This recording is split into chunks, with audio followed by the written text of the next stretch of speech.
Welcome back, Bulldogs. We are going to look at how to make an announcement. So we are logged into our Canvas.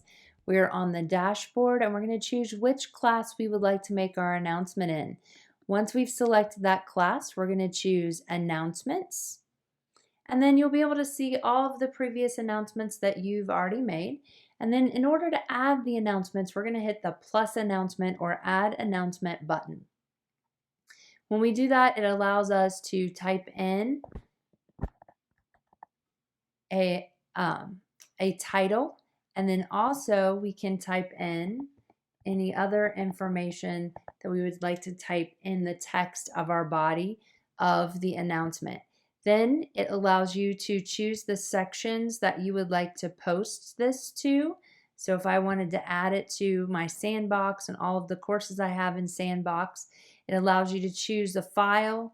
It also allows you to delay the posting. So if you would like to make this announcement not show up to students until tomorrow at a certain time, you can click in here and you can put the year and the date of any day that you would of the year that you would like, and also you're able to add the time, or you can choose to use the calendar and click through the calendar. So I make that for tomorrow, 4:15 p.m. and then I can hit done.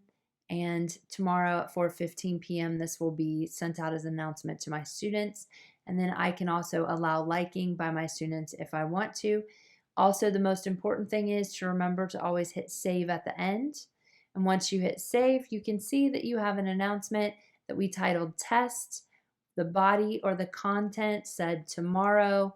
You would obviously type more, and then it lets you know the content of this announcement will not be visible to users until tomorrow at 4:15 p.m.